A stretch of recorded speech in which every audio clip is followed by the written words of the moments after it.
بسم اللہ الرحمن الرحیم۔ السلام علیکم۔ سر پر دوپٹہ رکھنے سے عورت اللہ کی رحمت کے سائے میں رہتی ہے۔ حیا بڑی دولت ہے، اور جو عورت اس دولت کو سنبھال سنبھال چلتی ہے کبھی کنگال نہیں ہوتی، نہ حسن کے معاملے میں نہ کشش کے معاملے میں۔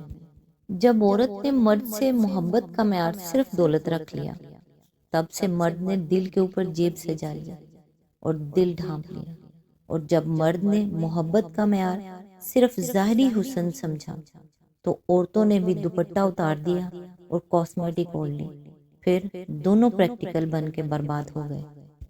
رشتوں کی خوبصورتی ایک دوسرے کی بات کو برداشت کرنے میں ہے۔ بے عیب انسان تلاش کرو گے تو اکیلے رہ جاؤ گے۔ اللہ تعالیٰ سے دعا ہے کہ وہ ہم سب کو نیکی کی ہدایت دے اور اپنے نیک بندوں میں شامل کرے۔ اللہ تعالیٰ آپ کو اور آپ کے تمام اہل و عیال کو اپنے حفظ و امان میں رکھے، آمین۔ آج انشاءاللہ سورہ العنکبوت کی آیت نمبر 25 سے سٹارٹ کریں گے۔ اس کا ترجمہ اور تفسیر تفہیم القرآن سے بیان کروں گی جو اہل سنت جماعت کے لیے ہے۔ اعوذ باللہ من الشیطان الرجیم، بسم اللہ الرحمن الرحیم۔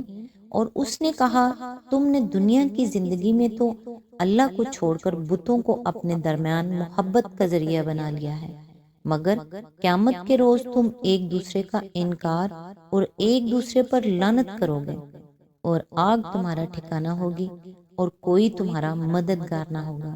اس کی تفسیر ہے، سلسلہ کلام سے مترشح ہوتا ہے کہ یہ بات آگ سے بسلامت نکل آنے کے بعد حضرت ابراہیم علیہ السلام نے لوگوں سے فرمائی ہوگی، یعنی تم نے خدا پرستی کے بجائے بت پرستی کی بنیاد پر اپنی اجتماعی زندگی کی تعمیر کر لی ہے، جو دنیاوی زندگی کی حد تک تمہارا قومی شرازہ باندھ سکتی ہے۔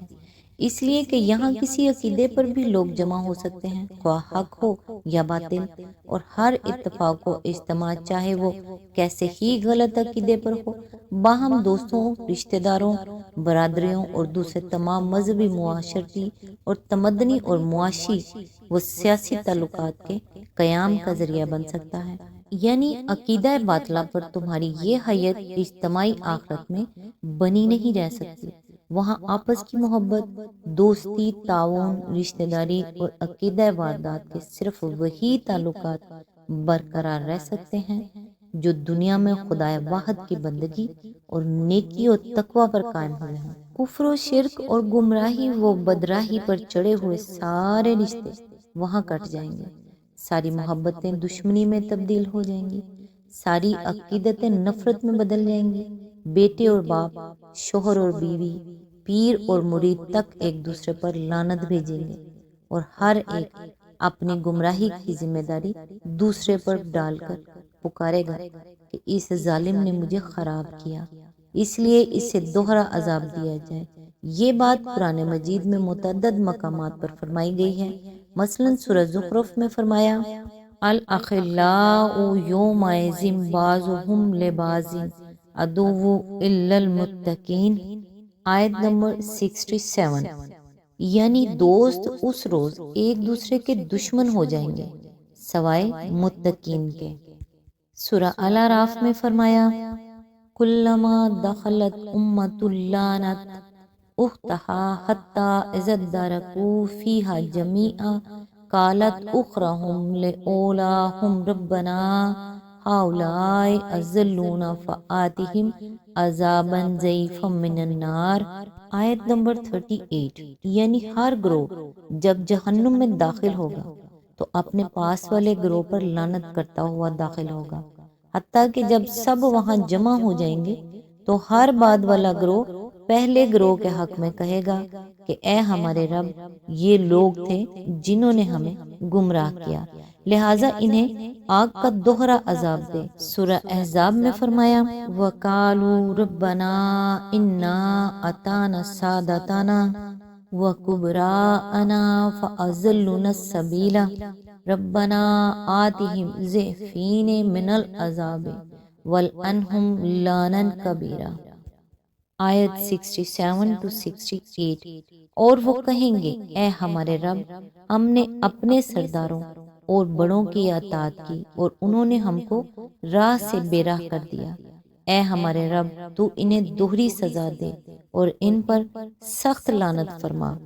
آیت نمبر 26، اس وقت لوط نے اس کو مانا اور ابراہیم نے کہا میں اپنے رب کی طرف ہجرت کرتا ہوں، وہ زبردست ہے اور حکیم ہے۔ اس کی تفسیر ہے، ترتیب کلام سے ظاہر ہوتا ہے کہ جب حضرت ابراہیم علیہ السلام آگ سے نکل آئے اور انہوں نے اس سے پہلے والے فقرے ارشاد فرمائے، اس وقت سارے مجمع میں صرف ایک حضرت لوط ہی تھے جنہوں نے آگے بڑھ کر ان کو ماننے اور ان کی پیروی اختیار کرنے کا اعلان کیا۔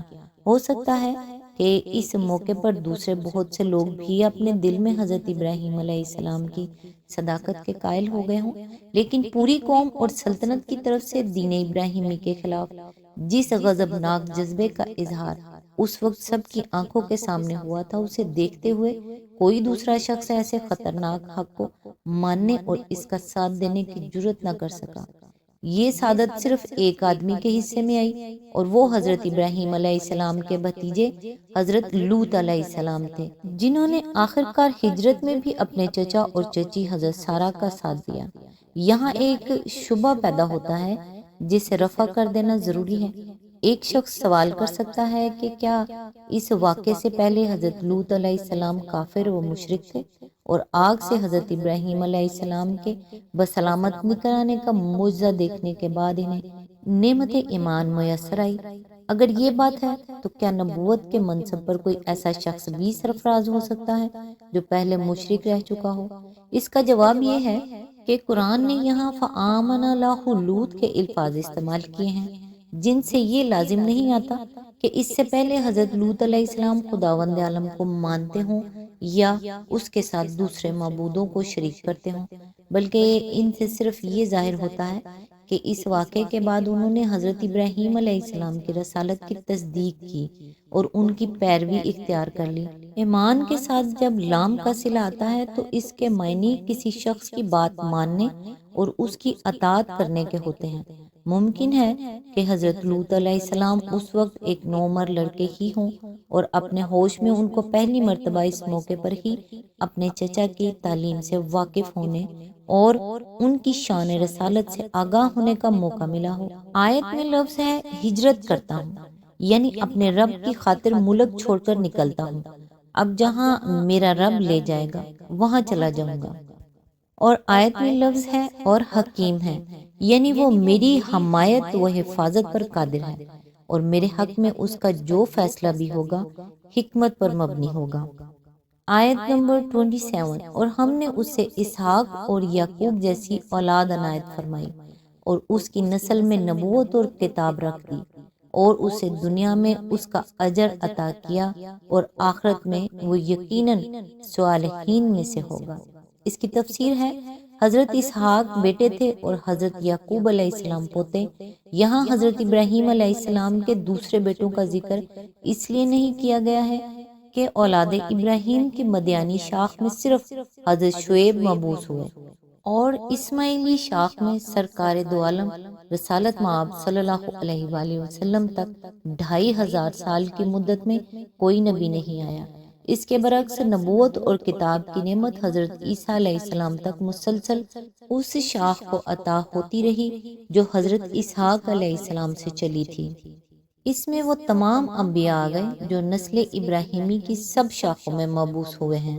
مقصود بیان یہ ہے کہ بابل کے وہ حکمراں اور پنڈت اور پروہت جنہوں نے ابراہیم علیہ السلام کی دعوت کو نیچا دکھانا چاہا تھا اور اس کے وہ مشرک باشندے جنہوں نے آنکھیں بند کر کے ان ظالموں کی پیروی کی تھی، وہ تو دنیا سے مٹ گئے اور ایسے مٹے کہ آج دنیا میں کہیں ان کا نام و نشان تک باقی نہیں۔ مگر وہ شخص جسے اللہ کا کلمہ بلند کرنے کے جرم میں ان لوگوں نے جلا کر خاک کر دینا چاہا تھا اور جسے آخر کار بے سر سمانی کے عالم میں وطن سے نکل جانا پڑا تھا، اس کو اللہ تعالیٰ نے یہ سرفرازی عطا فرمائی کہ 4000 برس سے دنیا میں اس کا نام روشن ہے اور قیامت تک رہے گا۔ دنیا کے تمام مسلمان، عیسائی اور یہودی اس خلیل رب العالمین کو بلا اتفاق اپنا پیشوا مانتے ہیں۔